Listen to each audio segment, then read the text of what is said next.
है, रक्षा करती है उनकी, और आगे जाकर कमाने के लिए, वित्त के लिए उनको वित्त शक्ति चाहिए, सोने के लिए निद्रा शक्ति चाहिए, सोचने के लिए स्मरण शक्ति चाहिए, याद करने के लिए याद शक्ति चाहिए, भूख के लिए भोजन शक्ति चाहिए, पचाने के लिए पचाने वाली शक्ति चाहिए, और कोरोना आदि रोग से बचने के लिए हमको रोग प्रतिकारक शक्ति चाहिए। सब शक्ति है। जब तक रोग प्रतिकारक शक्ति नहीं बचेगी, नहीं होगी, हम रोग से नहीं बच सकते।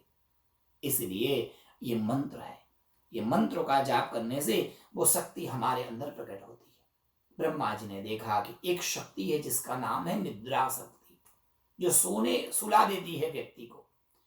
और सोचिए, जब हम सो जाते हैं फिर भी हमारा शरीर चलता रहता है, हम जग रहे हैं क्योंकि हम सांस ले रहे हैं। जब सो जाते हैं तो अपने आप वो क्रियाएं चलती रहती है, वो क्रिया जो चलती रहती है, खून घूमता रहता है, वो सब निद्रा नाम की देवी है, वो करती है। इसलिए ब्रह्मा जी ने अब भगवती निद्रा देवी की स्तुति कर दी। ब्रह्मोवाच, एक रात्रि सुक्तम है, वो रात्रि सुक्तम के द्वारा भगवती निद्रा को प्रार्थना की गई। त्वमेव संध्या सावित्री त्वं देवी चंदनी परा, त्वयेतद् धार्यते विश्वं त्वयेतत् सृजते जगत्, त्वयेतत् पाल्यते देवी त्वमः संचेत सर्वदा, विष्टुष्टो सृष्टि रूपा तम सिद्ध रूपा च पालने, तथा संहृत रूपांदे जगतोस्य जगन्मयी आदि आदि श्लोकों के द्वारा ब्रह्मा जी ने विष्णु को नहीं जगाया, निद्रा देवी को प्रार्थना की। हे मां भगवती निद्रा, आप उनकी निद्रा को हटा दीजिए, आप आपका आवरण हटा दीजिए। आपका आवरण हट जाएगा तो वो काम करने लगेगा। ईश्वर चाहे, भगवती चाहे, माया चाहे, शक्ति चाहे, तो व्यक्ति को अटका देती है काम करने से। ये उनका आवरण है, वो आवरण डाल देती है, हम उस आवरण में रह जाते हैं। पर जिस पर भगवती की कृपा होती है वो आवरण को हटा देती है, और तब उसके आगे जो हमें वो प्राप्त हो जाता है। इसलिए हमारे वेदांत में तो ये स्पष्ट रूप से कहा गया है, ब्रह्म की प्राप्ति नहीं है, प्राप्ति उस वस्तु की होती है जो वस्तु कहीं पर है और कहीं पर नहीं है। जैसे मुझे कलश चाहिए तो मेरे पास में अभी कलश नहीं है, मेरे दूर एक कलश पड़ा है, तो मेरे दूर एक कलश पड़ा है, इसलिए मुझे वहां जाकर उस कलश को प्राप्त करना होगा। पर जो वस्तु सर्वत्र है, कहीं उसका अभाव ही नहीं है, उस वस्तु की प्राप्ति कैसे की जाए? जैसे वायु, हवा, हर जगह पर हवा है, मैं बोल रहा हूं मेरे आसपास इधर गिर्द सब जगह पे हवा है, तो हवा अपने आप चल रही है, मुझे उसके लिए मेहनत नहीं करना पड़ रहा है। उसी तरह ब्रह्म अणु अणु में व्याप्त है, ब्रह्म सर्वत्र है, सर्वम खलु इदम ब्रह्म नेह नानास्ति किंचन। ब्रह्म के अतिरिक्त इस दुनिया में कुछ नहीं है, हर कण कण में, कण के भी कण में ब्रह्म है। तो ब्रह्म की प्राप्ति कैसे? तो कहा गया है, ब्रह्म और ब्रह्म की ज्ञान करने वाले के बीच में एक माया ने पर्दा डाल दिया है, जिसको हम आवरण और विक्षेप कहते हैं। जिस दिन जो आवरण चला जाएगा तो अपने आप हमें दिख जाएगा, ब्रह्म अपने आप प्राप्त हो जाएगा। जिस दिन आवरण हटेगा, बादल गया, अपने आप सूर्य आ जाएगा, जरूरत नहीं है सूर्य को दिखने की, अपने आप दिख जाएगा जब बादल हट जाएगा। तो इसलिए माया के द्वारा ये आवरण और विक्षेप शक्ति के द्वारा ही पूरा विश्व चलायमान है। तो उसी आवरण के द्वारा महामाया ने, निद्रा ने भगवान नारायण को अपनी आवरण विक्षेप शक्ति के द्वारा सुला दिया था। और जब वो सो गए थे तो ब्रह्मा जी ने निद्रा देवी को प्रार्थना की, हे मां भगवत निद्रा, आप यहां से हट जाओ, आपका आवरण का पर्दा हटा दो और उनको जगाओ। तब भगवती महामाया वहां प्रकट हुई, ब्रह्मा जी को पूछा क्या आपका प्रयोजन है? तब ब्रह्मा जी ने कहा कि मधुकैटभ नाम के मां भगवती दो असुर है, उनको मारना है, उनका वध करने के लिए भगवान नारायण को मैं जगा रहा हूं। तब जाकर भगवत निद्रा ने अपना पर्दा हटाया और भगवान नारायण पुनः पुनः जागे। नारायण ने कहा अब मैं युद्ध करने जाऊंगा, परंतु उनको तो इच्छा मृत्यु का वरदान है। भगवती शक्ति को कहा, शक्ति आप बताओ ऐसा कौन सा कार्य किया जाए कि जिससे मैं वध करूं, क्योंकि मैं कितना भी मारूंगा वो नहीं मरेंगे, क्योंकि आपका उनको वरदान प्राप्त है। भगवत ने कहा, नारायण आप, ब्रह्मा जी ने मेरी स्तुति की है, मैं बहुत खुश हूं।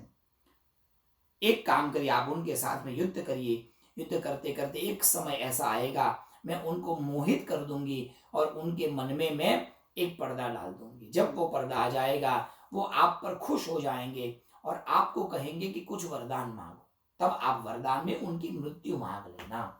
नारायण ने कहा, जय हो भगवती माँ शारदा, आपका ज्ञान अद्भुत है। सरस्वती रूप माँ भगवती ब्रह्मा ब्रह्मा सरस्वती रूप माँ भगवती जगदम्बा ने ये ज्ञान दिया। ज्ञान शक्ति के द्वारा मधुकैटभ का वध है। इसलिए दुर्गा सप्तशती में जो प्रथम चरित्र है वो मधुकैटभ का के वध का चरित्र है, जिसको हम सरस्वती के आख्यान में सुनाते हैं।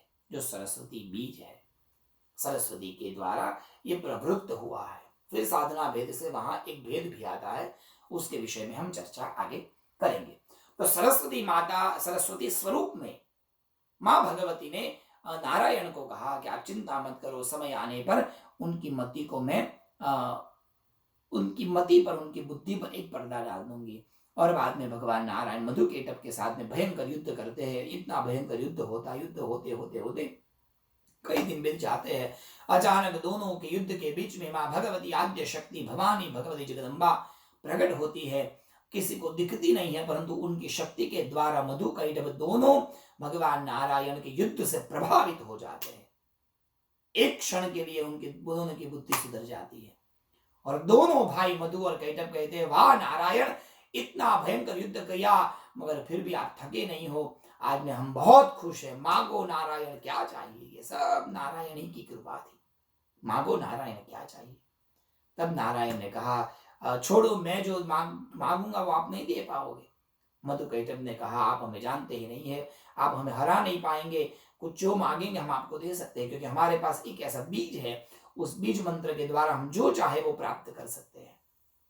नारायण ने कहा, अच्छा तो एक काम करो, यदि आप देना चाहते हो कोई एक वरदान दो। यदि आप मुझे देना चाहते हो तो मुझे आपकी मृत्यु दे दो, मेरे ये हाथ आप मृत्यु को पा जाओ, ये वरदान दो यदि देना चाहते हो। मधुकैटभ फंस गए। मधुकैटभ ने कहा, वाह नारायण, गजब बुद्धि है तुम्हारी, कौन ये बुद्धि प्रदान करने वाले है? तब नारायण ने मनोमन कहा, ये बुद्धि प्रदान करने वाली मां भगवती शारदा है। वो चाहे उसको न्याल कर दे, वो चाहे उसको मुक्त कर दे, शारदा चाहे उसको धन्य कर दे। यही शक्ति है, यही शक्ति का प्रभाव है। मधुकैटभ दोनों के मन में कुछ समय के लिए मां भगवती की माया के द्वारा उनका मन शुद्ध हो चुका था और दोनों ने कहा, मारना है तो मारो, पर ऐसी जगह मारो जहां पानी न हो। कोई जगह ऐसी है ही नहीं जहां पानी न हो, क्योंकि दोनों पानी के अंदर नारायण से युद्ध कर रहे थे। उनको पता नहीं है पानी के बाहर भी एक सृष्टि होती है। इसलिए भगवान नारायण ने विशाल रूप लिया, अपनी दोनों जंघाओं को विशाल कर दिया और पानी से बाहर जंघाएं निकाली और कहा, देखो मेरी जंघा के ऊपर पानी नहीं है। तुरंत भगवान नारायण ने मधुकैटभ को अपनी जंघा पर सुलाया और अपने चक्र के द्वारा भगवान नारायण ने मधुकैटभ का वध कर दिया। जय जयकार हुई मां जगदम्बा की, चारों ओर पुष्प की वृष्टि होने लगी।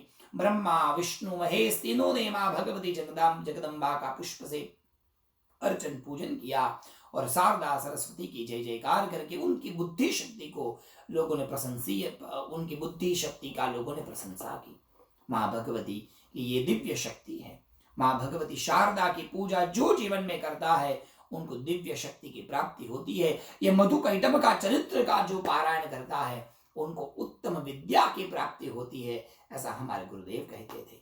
यदि पूरा प्रथम चरित्र का पारायण करने का समय नहीं है तो सरस्वती की जो मंत्र है, ओम ह्रीं सरस्वत्यै नमः, उस मंत्र का जाप करिए। यदि वो भी नहीं है तो कोई बात नहीं, साल में एक दिन ऐसा आता है जो मां भगवती शारदा का होता है। प्रश्न आया, सरस्वती की उत्पत्ति कब और कहां हुई थी? सज्जनों ध्यान दीजिए, माघ मास में शुक्ल पक्ष में पंचमी के दिन मां भगवती शारदा श्वेत धवल वस्त्र धारण करके क्षीर सागर समुद्र से बाहर निकली थी। श्वेत कमल पर बैठी थी, श्वेत कलर के उन्होंने कपड़े पहने थे, हाथ में वीणा थी, एक हाथ में पुस्तक है और एक हाथ में उनकी माला है। माला पुस्तक धारिणी भगवती बुद्धि प्रदाम शारदा। माला और पुस्तक और वीणा को धारण करके मां ने इस विश्व को 3 वस्तु प्रदान की। सज्जनों ध्यान दीजिएगा, कोई भी छात्र को, कोई भी विद्यार्थी को उत्तम विद्या चाहिए तो उसको 3 वस्तु जीवन में उतारनी चाहिए। 3 वस्तु यदि उसके पास है तो उसे उत्तम विद्या मिलती है। मैंने आपको अभी कहा था कि हर एक चरित्र के अंदर, हर एक कथा के अंदर उसका एक आध्यात्मिक अर्थ छुपा है।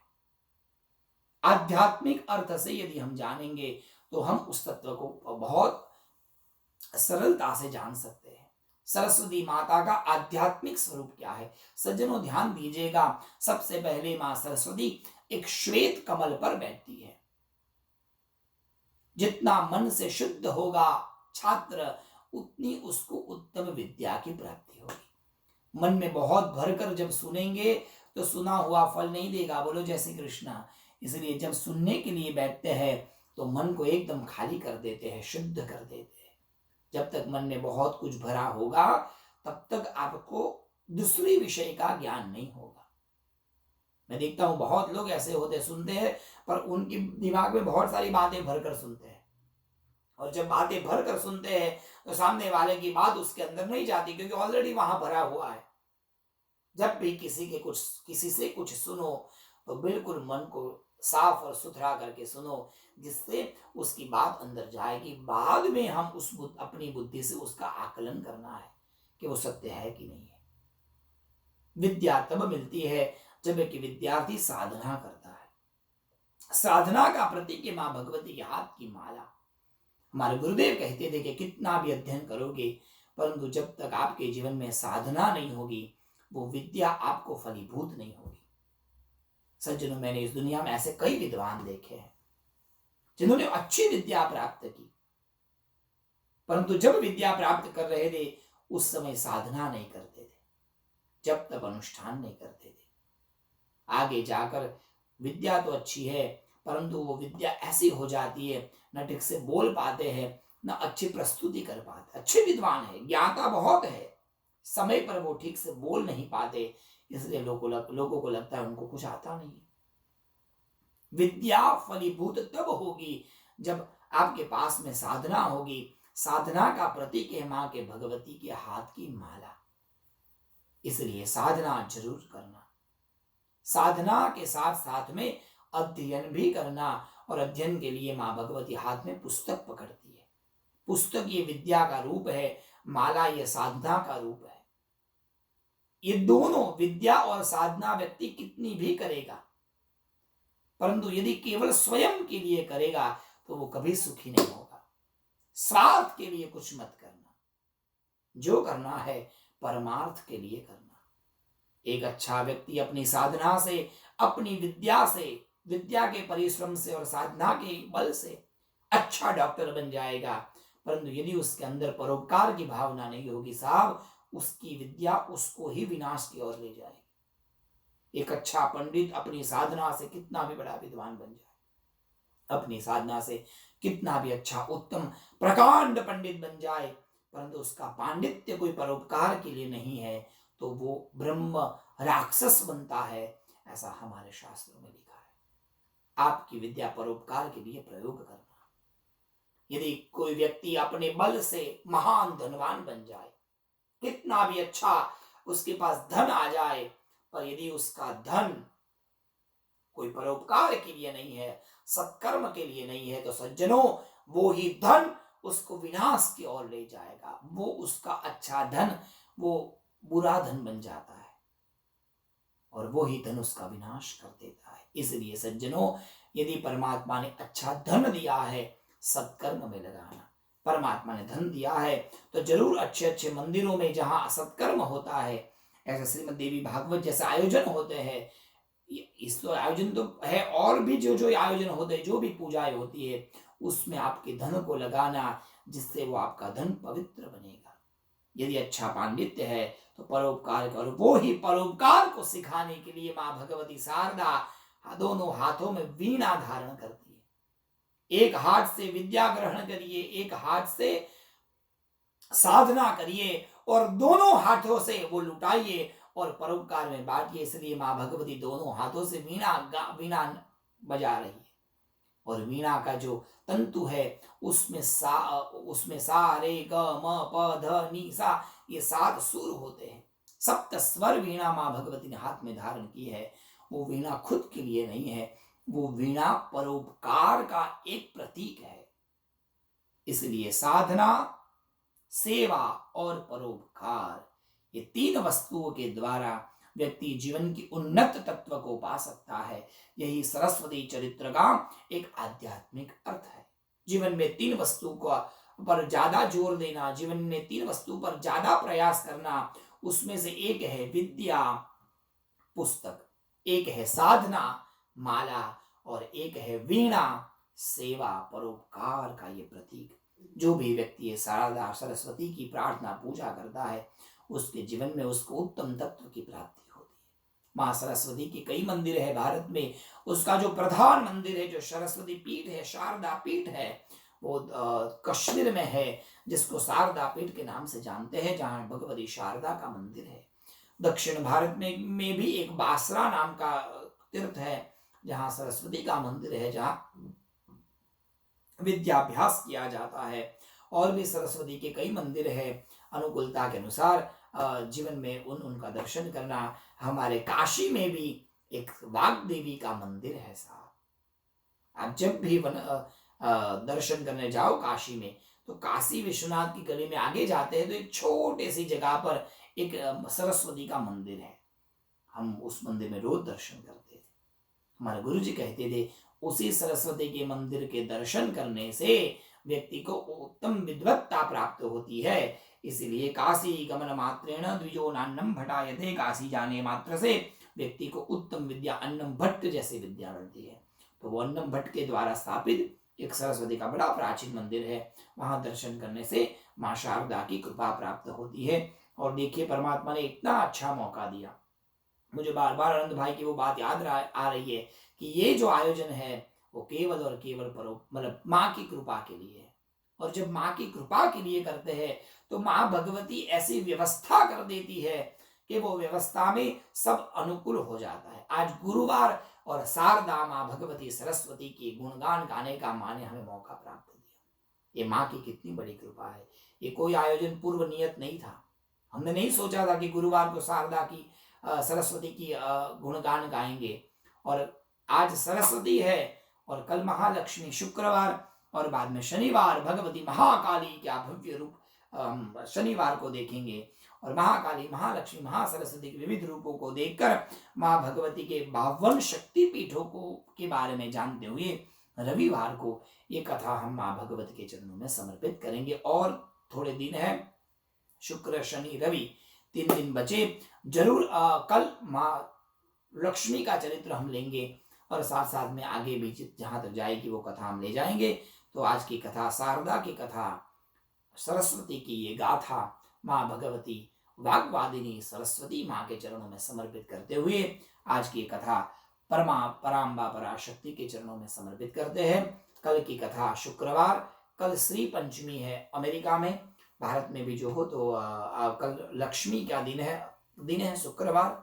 जरूर आप लोग महालक्ष्मी की पूजा अपने घर में करिए और कल लक्ष्मी जी की कथा भी आप लोग सुनेंगे। तो आज की कथा माँ भगवती जगदम्बा के चरणों में समर्पित करते हैं। फिर से एक बार आप सबको वंदन करते हुए माँ का जय जयकार। बोलिए आद्य शक्ति अम्बे मात की जय, बोलिए साचे दरबार की जय।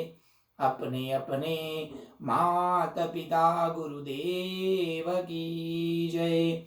ओम नमः पार्वती पतये, हर हर महादेव हर। आज की कथा माँ के चरणों में समर्पित। आगे का दौर आदरणीय अनंत भाई के श्री चरणों में और श्री हस्त कमल में समर्पित करता हूँ। सबको प्रणाम, वंदन।